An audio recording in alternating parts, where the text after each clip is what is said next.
ಎಲ್ಲರಿಗೂ ನಮಸ್ಕಾರ ಸ್ನೇಹಿತರೆ.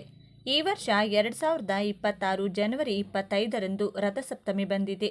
ಇದು ಬಹಳ ಅಪರೂಪ, ಬಹಳ ವಿಶೇಷ. ಇದು 100 ವರ್ಷಗಳಿಗೊಮ್ಮೆ ಬರುವ ಮಹಾಯೋಗ. ಈ ದಿನ ಸೂರ್ಯ ಭಗವಾನ್ ತನ್ನ 7 ಕುದುರೆಗಳ ರಥದಲ್ಲಿ ಉತ್ತರಾಯಣ ಪುಣ್ಯ ಕಾಲದಲ್ಲಿ ತನ್ನ ಪ್ರಯಾಣವನ್ನ ಮಾಡಿ ಈ ವಿಶ್ವಕ್ಕೆ ಪ್ರತ್ಯಕ್ಷ ದೇವ ಸೂರ್ಯ. ಆತ ಇಲ್ಲದೆ ಸೃಷ್ಟಿ ಇಲ್ಲ, ಜೀವ ಇಲ್ಲ. ಅಂತಹ ಸೂರ್ಯನಾರಾಯಣ ಮೂರ್ತಿ ಜನಿಸಿದ ಈ ರಥಸಪ್ತಮಿಯಂದು ಒಂದು ಮಂದಾರ ಎಲೆಗಳಿಂದ ಹೀಗೆ ಮಾಡಿದರೆ ಸಾಕು, ಕಡು ಬಡವನಾದರೂ ಕುಬೇರನಾಗುತ್ತಾನೆ. ಏಕೆಂದರೆ ಮಂದಾರ ಗಿಡವು ಒಂದು ಸಾಮಾನ್ಯ ಸಸ್ಯವಲ್ಲ, ಇದು ಸಾಕ್ಷಾತ್ ಒಂದು ದೇವತಾ ವೃಕ್ಷ.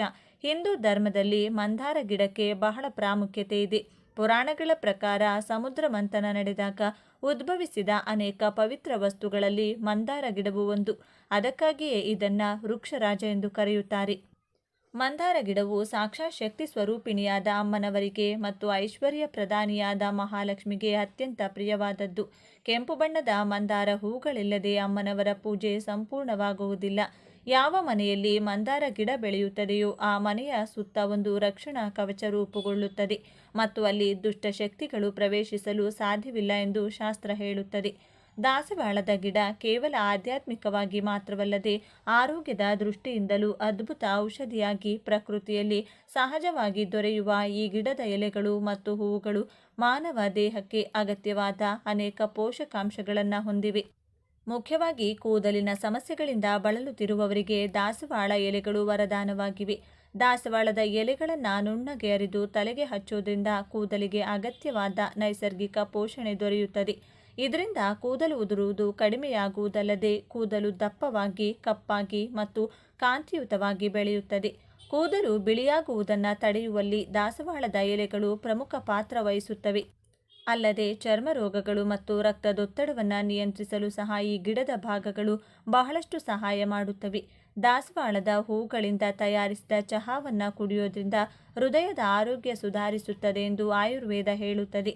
ಇಂತಹ ಅದ್ಭುತ ಗುಣಗಳು ಇರುವುದರಿಂದಲೇ ಮಂದಾರ ಗಿಡವನ್ನು ನಮ್ಮ ಹಿರಿಯರು ಪೂಜಿಸುತ್ತಾರೆ. ಮಂದಾರ ಗಿಡವನ್ನು ಸ್ಪರ್ಶಿಸೋದ್ರಿಂದ ನಮ್ಮ ದೇಹದಲ್ಲಿನ ಒತ್ತಡ ಕಡಿಮೆಯಾಗಿ ಶಾಂತಿ ಸಿಗುತ್ತದೆ.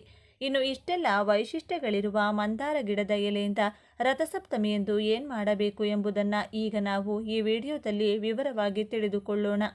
ಸಂಪೂರ್ಣವಾಗಿ ತಿಳಿದುಕೊಳ್ಳುವ ಮೊದಲು ಈ ವಿಡಿಯೋವನ್ನು ಈಗಲೇ ಲೈಕ್ ಮಾಡಿ. ನೀವು ನೀಡುವ ಒಂದು ಲೈಕ್ ನಮಗೆ ಬಹಳಷ್ಟು ಪ್ರೋತ್ಸಾಹ ನೀಡುತ್ತದೆ. ಅಲ್ಲದೆ ಕೆಳಗಿನ ಕಮೆಂಟ್ ಬಾಕ್ಸ್ನಲ್ಲಿ ಓಂ ಸೂರ್ಯನಾರಾಯಣ ನಮಃ ಎಂದು ಭಕ್ತಿಯಿಂದ ಕಮೆಂಟ್ ಮಾಡಿ. ಇನ್ನು ವಿಷಯಕ್ಕೆ ಬರೋಣ. ಮಂದಾರ ಎಲೆ ನಮ್ಮ ಜೀವನದ ಕಷ್ಟಗಳನ್ನು ನಿವಾರಿಸಿ ಧನಲಾಭವನ್ನು ತರುವ ಒಂದು ಅದ್ಭುತ ಆಕರ್ಷಣ ಶಕ್ತಿಯನ್ನು ಹೊಂದಿದೆ. ರಥಸಪ್ತಮಿ ದಿನದಂದು ಸೂರ್ಯನ ಕಿರಣಗಳ ವಿಶೇಷತೆಯನ್ನು ದಾಸವಾಳದ ಎಲೆಗಳು ಹೀರಿಕೊಂಡು ಸಂಗ್ರಹಿಸುತ್ತವೆ. ಆದ್ದರಿಂದ ಈ ದಿನ ಮಾಡುವ ದಾಸವಾಳದ ಎಲೆಯ ಪರಿಹಾರವು ಬಡತನವನ್ನು ಸಹ ಕುಬೇರನನ್ನಾಗಿ ಮಾಡುವ ಶಕ್ತಿಯನ್ನು ಹೊಂದಿದೆ. ಈ ಪರಿಹಾರವನ್ನು ಮಾಡಲು ನೀವು ಹೆಚ್ಚು ಶ್ರಮ ಪಡಬೇಕಾಗಿಲ್ಲ, ಆದರೆ ಮನುಷ್ಯರೊಂದಿಗೆ ಮಾಡುವುದು ಬಹಳ ಮುಖ್ಯ. ರಥಸಪ್ತಮಿ ದಿನದಂದು ಸಂಜೆ 6 ಗಂಟೆಯ ಒಳಗೆ ನೀವು ಈ ಕೆಲಸವನ್ನು ಪೂರ್ಣಗೊಳಿಸಬೇಕು. ಮೊದಲು ಸ್ನಾನ ಮಾಡಿ ಶುಭ್ರವಾದ ಬಟ್ಟೆಗಳನ್ನು ಧರಿಸಿ ಮನೋಶಾಂತಿಯಿಂದ ನಿಮ್ಮ ಹತ್ತಿರವಿರುವ ದಾಸವಾಳದ ಮರದ ಬಳಿಗೆ ಹೋಗಿ ಆ ಮರಕ್ಕೆ 3 ಬಾರಿ ನಮಸ್ಕರಿಸಿ, ಆ ದಾಸವಾಳದ ಮರವೇ ನನ್ನ ಬಡತನವನ್ನು ನಿವಾರಿಸಿ ನನಗೆ ಅಖಂಡ ಐಶ್ವರ್ಯವನ್ನ ಪ್ರಸಾದಿಸು ಎಂದು ನಮಸ್ಕರಿಸಿ. ದೊಡ್ಡ ಗಾತ್ರದ ದಾಸವಾಳದ ಎಲೆಗಳನ್ನು ಕಿತ್ತುಕೊಳ್ಳಿ. ಎಲೆ ಎಲ್ಲೂ ಹರಿದಿರಬಾರದು, ಹುಳುಗಳು ತಿಂದಿರಬಾರದು. ಎಲೆಯನ್ನು ಮನೆಗೆ ತಂದ ನಂತರ ಒಂದು ಪಾತ್ರೆಯಲ್ಲಿ ನೀರು ತೆಗೆದುಕೊಂಡು ಅದಕ್ಕೆ ಸ್ವಲ್ಪ ಅರಿಶಿನ ಸೇರಿಸಿ ಈ ಅರಿಶಿನ ನೀರಿನಿಂದ ಆ ದಾಸವಾಳದ ಎಲೆಗಳನ್ನು 2 ಕಡೆ ಸ್ವಚ್ಛವಾಗಿ ತೊಳೆಯಬೇಕು. ಅರಿಶಿನವು ಲಕ್ಷ್ಮಿಯ ಸ್ವರೂಪವಾಗಿದೆ ಮತ್ತು ಅದು ಪ್ರಕೃತಿಯಲ್ಲಿರುವ ದೋಷಗಳನ್ನು ನಿವಾರಿಸುತ್ತದೆ. ನಂತರ ಎಲೆಯನ್ನು ಒಂದು ತಟ್ಟೆಯಲ್ಲಿ ಅಚ್ಚುಕಟ್ಟಾಗಿ ಇಡಿ. ಈಗ ಎಲೆ ಮೇಲೆ ಪೂರ್ತಿಯಾಗಿ ಸಕ್ಕರೆಯನ್ನು ಸುರಿಯಿರಿ. ಸಕ್ಕರೆಯು ಶುಕ್ರ ಗ್ರಹಕ್ಕೆ ಸೇರಿದ್ದು. ಜ್ಯೋತಿಷ್ಯದ ಪ್ರಕಾರ ಶುಕ್ರನು ನಮಗೆ ಐಷಾರಾಮಿ, ಆರೋಗ್ಯ ಮತ್ತು ಸಂಪತ್ತನ್ನು ನೀಡುತ್ತಾನೆ. ಎಲೆಯು ಸಂಪೂರ್ಣವಾಗಿ ಸಕ್ಕರೆಯಿಂದ ತುಂಬುವಂತೆ ನೋಡಿಕೊಳ್ಳಿ. ನಂತರ ಆ ಸಕ್ಕರೆ ರಾಶಿಯ ಮೇಲೆ ಒಂದು ಕವಡೆ 3 ಏಲಕ್ಕಿಗಳನ್ನು ಇಡಿ. ಏಲಕ್ಕಿಗಳು ಮಹಾಲಕ್ಷ್ಮಿ ದೇವಿಗೆ ಅತ್ಯಂತ ಪ್ರಿಯವಾದವು. ಈ ವಿಧಾನವನ್ನು ಆಕರ್ಷಿಸುವ ಗುಣವನ್ನು ಹೊಂದಿರುತ್ತವೆ. ಅಷ್ಟೇ ಅಲ್ಲದೆ ಎಲೆಯ ಇನ್ನೊಂದು ಬದಿಯಲ್ಲಿ ಒಂದು ಸಣ್ಣ ದಾಲ್ಚಿನ್ನಿ ತುಂಡನ್ನು ಸಹ ಇಡಿ. ದಾಲ್ಚಿನ್ನಿಗೆ ಈ ವಿಶ್ವದಲ್ಲಿರುವ ಸಂಪತ್ತಿನ ಅಲೆಗಳನ್ನು ನಮ್ಮ ಕಡೆಗೆ ತಿರುಗಿಸುವ ವಿಚಿತ್ರವಾದ ಅಯಸ್ಕಾಂತೀಯ ಶಕ್ತಿ ಇರುತ್ತದೆ. ಈಗ ಈ ಎಲೆಯ ಮಧ್ಯದಲ್ಲಿ ಅಂದರೆ ಸಕ್ಕರೆಯ ಮೇಲೆ ಒಂದು ಕರ್ಪೂರದ ಬಿಲ್ಲೆಯನ್ನು ಇಡಿ. ಈ ಪರಿಹಾರದಲ್ಲಿ ನಾವು ಬಳಸಿದ ಪ್ರತಿಯೊಂದು ಪದಾರ್ಥಕ್ಕೂ ಒಂದು ದೊಡ್ಡ ಅರ್ಥ ಮತ್ತು ಶಕ್ತಿ ಇದೆ. ಸಕ್ಕರೆ ಸಿಹಿ ಮತ್ತು ಐಶ್ವರ್ಯವನ್ನು ನೀಡುತ್ತದೆ. ಏಲಕ್ಕಿ ತನ್ನ ಆಕರ್ಷಣೆಯನ್ನು ಹೊಂದಿರುತ್ತದೆ. ದಾಲ್ಚಿನ್ನಿ ಹಣದ ಹರಿವನ್ನು ಹೆಚ್ಚಿಸುತ್ತದೆ. ಇವೆಲ್ಲವನ್ನ ಪವಿತ್ರವಾದ ಮಂದಾರ ಎಲೆಯ ಮೇಲೆ ಇಟ್ಟು ಬೆಳಗಿಸುವುದರಿಂದ ಒಂದು ಅದ್ಭುತವಾದ ಫಲಿತಾಂಶ ಸಿಗುತ್ತದೆ. ಹೀಗೆ ಸಿದ್ಧಪಡಿಸಿಕೊಂಡ ಪ್ಲೇಟನ್ನು ಎಚ್ಚರಿಕೆಯಿಂದ ನಿಮ್ಮ ಪೂಜಾ ಕೋಣೆಗೆ ತೆಗೆದುಕೊಂಡು ಹೋಗಿ ದೇವರ ಚಿತ್ರದ ಮುಂದೆ ಅಥವಾ ಸೂರ್ಯದೇವರ ಚಿತ್ರದ ಮುಂದೆ ಆ ತಟ್ಟೆಯನ್ನು ಇಟ್ಟು ಆ ಕರ್ಪೂರವನ್ನು ಹಚ್ಚಿ ಕರ್ಪೂರ ಉರಿಯುವವರೆಗೂ ನೀವು ಕಣ್ಣು ಮುಚ್ಚಿ ಮನಸ್ಸಿನಲ್ಲಿರುವ ಆಸೆಯನ್ನು, ನಿಮಗಿರುವ ಸಾಲದ ಬಾಧೆಗಳನ್ನು ಅಥವಾ ಆರ್ಥಿಕ ಸಮಸ್ಯೆಗಳನ್ನು ಆ ದೇವರಿಗೆ ನಿವೇದಿಸಿಕೊಳ್ಳಿ. ನನ್ನ ದಾರಿದ್ರ್ಯವೆಲ್ಲ ಈ ಕರ್ಪೂರದಂತೆ ಸುಟ್ಟು ಹೋಗಬೇಕು, ನನ್ನ ಮನೆಯಲ್ಲಿ ಮಹಾಲಕ್ಷ್ಮಿ ನಿರಂತರವಾಗಿ ನೆಲೆಸಬೇಕು ಎಂದು ಬಲವಾಗಿ ಸಂಕಲ್ಪ ಮಾಡಿಕೊಳ್ಳಿ. ಆ ಕರ್ಪೂರದ ಬೆಳಕು ನಿಮ್ಮ ಮನೆಯಲ್ಲಿರುವ ನಕಾರಾತ್ಮಕ ಶಕ್ತಿಯನ್ನು ದಹಿಸುತ್ತದೆ ಎಂದು ಭಾವಿಸಿ ಕರ್ಪೂರ ಸಂಪೂರ್ಣವಾಗಿ ಆರಿಹೋದ ನಂತರ ಆ ತಟ್ಟೆಯನ್ನು ಅಲ್ಲೇ ಬಿಡಬೇಕು. ಎಲೆ ಮತ್ತು ಅದರ ಮೇಲಿರುವ ಪದಾರ್ಥಗಳನ್ನು ಕದಲಿಸಬಾರದು. ಒಂದು ಪೂರ್ಣ ದಿನ ಅಂದರೆ ಮರುದಿನದವರೆಗೂ ಅಲ್ಲೇ ಇರಬೇಕು. ದಾಸವಾಳ ಇರೋದ್ರಿಂದ ಇರುವೆಗಳು ಬರುವ ಸಾಧ್ಯತೆ ಇದೆ. ಆದರೆ ಇರುವೆಗಳು ಬಂದರೂ ನೀವು ಹೆದರಬೇಡಿ. ಅವು ಬಂದರೂ ಪರವಾಗಿಲ್ಲ, ಎಲೆ ಮಾತ್ರ ಅಲ್ಲಿಯೇ ಇರಬೇಕು. ಮರುದಿನ ಬೆಳಿಗ್ಗೆ ಸ್ನಾನ ಮಾಡಿದ ನಂತರ ಆ ದಾಸವಾಳದ ಎಲೆಯನ್ನು ಅದರ ಮೇಲಿರುವ ಸಕ್ಕರೆ, ಏಲಕ್ಕಿ ಮತ್ತು ದಾಲ್ಚಿನ್ನಿಯೊಂದಿಗೆ ಬಹಳ ಎಚ್ಚರಿಕೆಯಿಂದ ಒಂದು ಕಾಗದದಲ್ಲಿ ಅಥವಾ ಕವರ್ನಲ್ಲಿ ತೆಗೆದುಕೊಳ್ಳಿ. ಈಗ ಇದನ್ನು ತೆಗೆದುಕೊಂಡು ಹೋಗಿ ಮನೆಯ ಹತ್ತಿರ 3 ರಸ್ತೆಗಳು ಸೇರುವ ಸ್ಥಳದಲ್ಲಿ ಅಥವಾ 4 ರಸ್ತೆಗಳು ಸೇರುವ ಸ್ಥಳದಲ್ಲಿ ಎಸೆಯಬೇಕು. ಬೇರೆಲ್ಲಿಯೂ ಅಂದರೆ ಕಸದ ತೊಟ್ಟಿಗಳಲ್ಲಿ ಅಥವಾ ನೆಲದಲ್ಲಿ ಹಾಕಬಾರದು.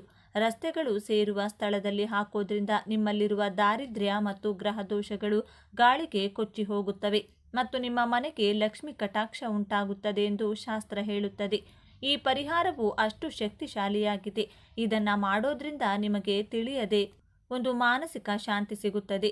ರಥಸಪ್ತಮಿಯಂದು ಸೂರ್ಯ ಭಗವಾನ್ ಶಕ್ತಿ ಮತ್ತು ಮಂದಾರ ಎಲೆಯಲ್ಲಿರುವ ದೇವತ್ವವು ನಿಮ್ಮ ಎಲ್ಲ ದೋಷಗಳನ್ನು ನಿವಾರಿಸುತ್ತದೆ.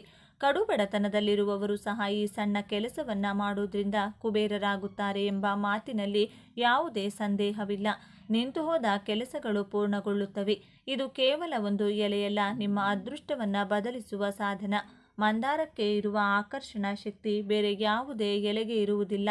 ಆದ್ದರಿಂದ ರಥಸಪ್ತಮಿಯ ದಿನದಂದು ಈ ಪರಿಹಾರವನ್ನು ನಿರ್ಲಕ್ಷಿಸದೆ ಪಾಲಿಸಿ. ನಿಮ್ಮ ಜೀವನದಲ್ಲಿರುವ ಕತ್ತಲೆಗಳು ದೂರವಾಗಿ ಸೂರ್ಯನ ಬೆಳಕಿನಂಥ ಪ್ರಕಾಶ ತುಂಬಲಿ ಎಂದು ಆಶಿಸುತ್ತೇನೆ. ಕಳೆದು ಹೋದ ಹಣವನ್ನು ಮರಳಿ ಪಡೆಯಲು ಈ ಅದ್ಭುತ ರಹಸ್ಯವನ್ನು ಪಾಲಿಸಿ ಮತ್ತು ಫಲಿತಾಂಶಗಳನ್ನು ನೀವೇ ಗಮನಿಸಿ. ಅನೇಕ ಜನರು ಈ ಪರಿಹಾರವನ್ನು ಪಾಲಿಸಿ ಆರ್ಥಿಕವಾಗಿ ಸಿದ್ಧರಾಗಿದ್ದಾರೆ. ನಿಮ್ಮ ನಂಬಿಕೆಯ ಬಂಡವಾಳ ಈ ರಥಸಪ್ತಮಿ ದಿನವನ್ನು ಎಂದಿಗೂ ಕಳೆದುಕೊಳ್ಳಬೇಡಿ. ಪೂರ್ಣ ನಂಬಿಕೆ ಮತ್ತು ಭಕ್ತಿಯಿಂದ ಈ ದಾಸವಾಳ ಎಲೆಯ ಪರಿಹಾರವನ್ನು ಮಾಡಿ ನೀವು ಖಂಡಿತವಾಗಿಯೂ ಕುಬೇರರಂತೆ ಆಗುತ್ತೀರಾ. ಪ್ರಕೃತಿ ನಮಗೆ ನೀಡಿದ ದೊಡ್ಡವರ ದಾಸವಾಳ ಗಿಡ, ಅದನ್ನು ಬಳಸಿಕೊಂಡು ನಮ್ಮ ಜೀವನವನ್ನು ಸುಖಮಯ ಮಾಡಿಕೊಳ್ಳೋಣ. ಪ್ರತಿ ವರ್ಷ ಮಾಘ ಶುದ್ಧ ಸಪ್ತಮಿಯನ್ನು ಹಿಂದೂಗಳು ರಥಸಪ್ತಮಿ ಎಂದು ಆಚರಿಸುತ್ತಾರೆ. ಕಾಣುವ ಪ್ರತ್ಯಕ್ಷ ದೇವ ಯಾರಾದರೂ ಇದ್ದರೆ ಅದರಲ್ಲಿ ಮೊದಲ ಸ್ಥಾನ ಸೂರ್ಯ ಭಗವಾನನಿಗೆ ಸಿಗುತ್ತದೆ. ಅದಕ್ಕಾಗಿಯೇ ಅವರನ್ನು ಪ್ರತ್ಯಕ್ಷ ನಾರಾಯಣ ಎಂದು ಸಂಬೋಧಿಸುತ್ತಾರೆ.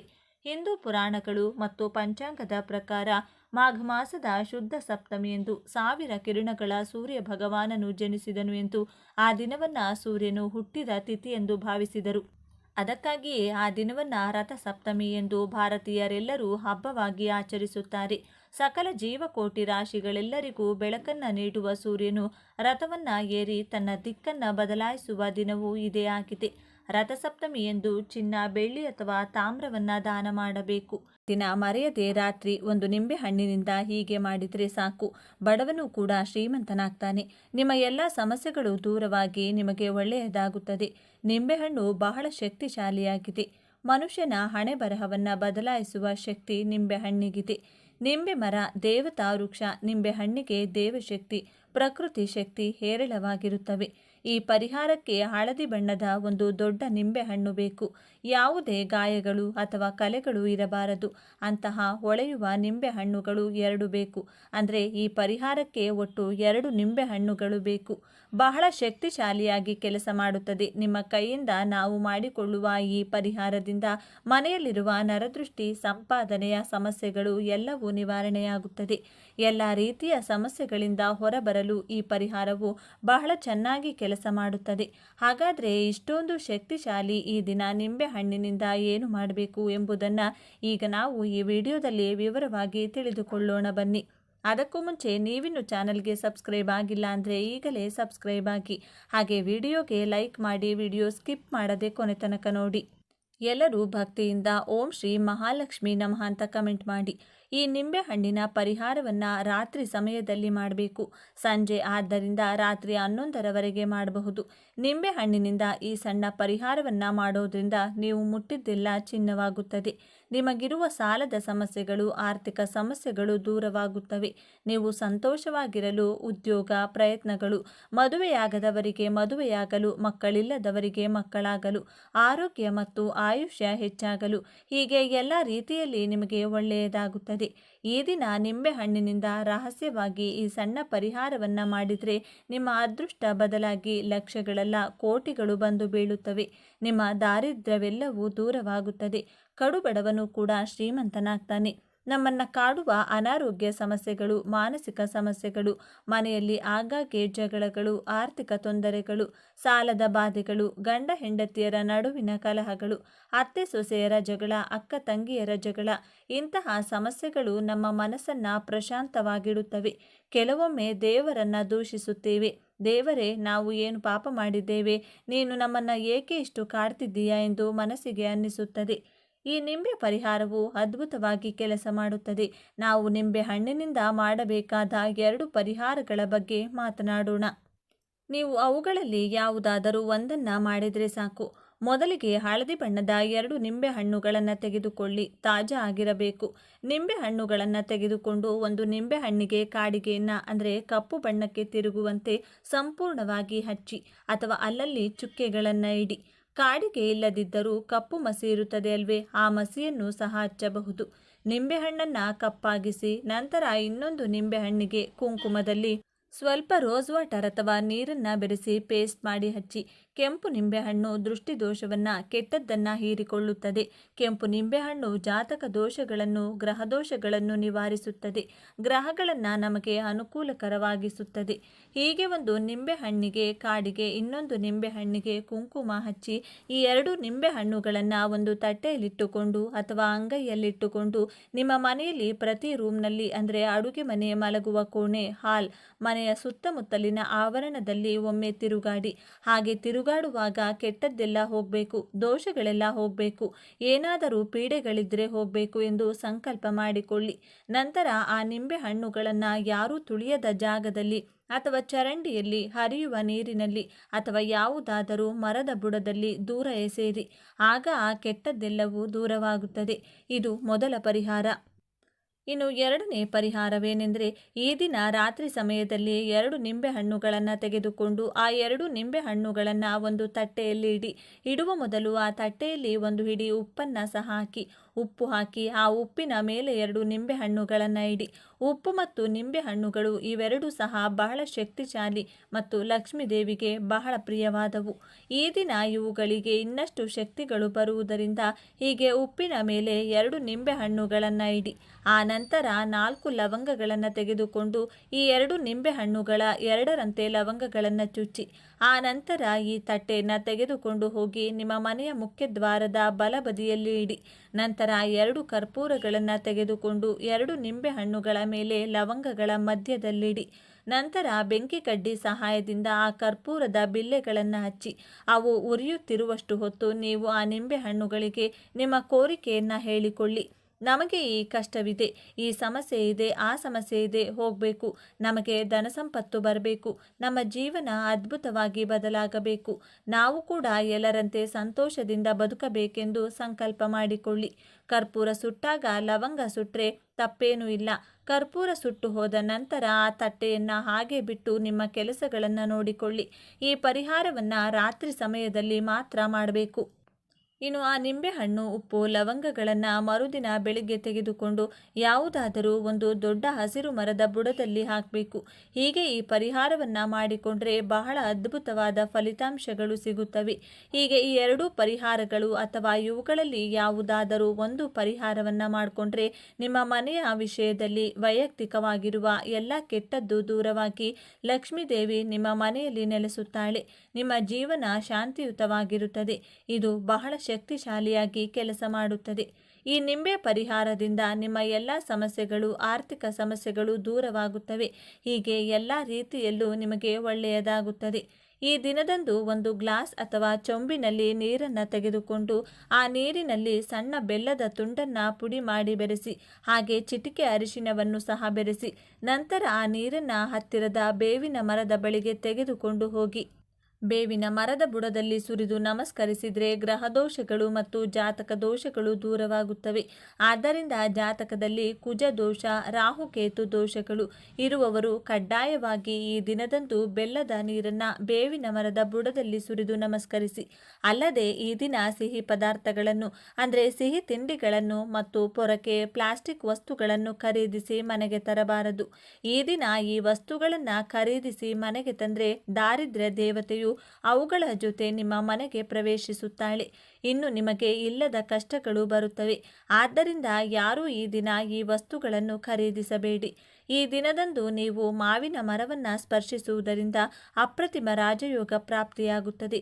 ಮಾವಿನ ಮರ ಕೂಡ ಒಂದು ದೇವತಾ ವೃಕ್ಷವೇ. ರಾಮಾಯಣ, ಮಹಾಭಾರತ, ಇತರ ಪುರಾಣಗಳಲ್ಲಿ ಇದರ ಪ್ರಸ್ತಾಪವಿದೆ. ಮಾವಿನ ಹಣ್ಣನ್ನು ಪ್ರೀತಿ ಮತ್ತು ಸಂತಾನ ಪ್ರಾಪ್ತಿಗೆ ಸಂಕೇತವೆಂದು ಭಾವಿಸುತ್ತಾರೆ. ಯಾವುದೇ ಶುಭ ಕಾರ್ಯವಾದರೂ ಮನೆಯ ಬಾಗಿಲಿಗೆ ಮಾವಿನ ಎಲೆಗಳನ್ನು ಕಟ್ಟದೆ ಪ್ರಾರಂಭಿಸುವುದಿಲ್ಲ. ಮಾವಿನ ಎಲೆಗಳಿಗೆ ನಕಾರಾತ್ಮಕ ಶಕ್ತಿಯನ್ನು ಹೀರಿಕೊಳ್ಳುವ ಗುಣವಿದೆ. ಮಾವಿನ ಮರವನ್ನು ವೇದಗಳಲ್ಲಿ ಸ್ವರ್ಗದ ಸ್ಥಳವೆಂದು ಸಂಬೋಧಿಸುತ್ತಾರೆ. ಇಂದು ಮಾವಿನ ಮರವನ್ನು ಸ್ಪರ್ಶಿಸಿದರೆ ಸಾಕು, ನಿಮ್ಮ ಕಷ್ಟಗಳು, ಸಮಸ್ಯೆಗಳು ದೂರವಾಗುತ್ತವೆ. ನಿಮ್ಮ ಮನೆಯಲ್ಲಿರುವ ನಕಾರಾತ್ಮಕ ಶಕ್ತಿಯನ್ನು ಆ ಮರವು ಹೀರಿಕೊಳ್ಳುತ್ತದೆ. ಇಂದು ನಿಮಗೆ ಎಲ್ಲಿ ಮಾವಿನ ಮರ ಕಂಡರೂ ಅಥವಾ ನೀವೇ ಮಾವಿನ ಮರದ ಬಳಿಗೆ ಹೋಗಿ ಒಂದು ಚೊಂಬು ನೀರನ್ನು ಆ ಮರಕ್ಕೆ ಅರ್ಪಿಸಿ, ನಂತರ ಮಾವಿನ ಮರಕ್ಕೆ ನಮಸ್ಕರಿಸಿ 11 ಬಾರಿ ಆ ಮರವನ್ನು ಸ್ಪರ್ಶಿಸಿದ ನಂತರ ಆ ಮಾವಿನ ಮರದ ಕೆಳಗೆ 2 ನಿಮಿಷ ಕುಳಿತು ಮನೆಗೆ ಹೋಗಿ.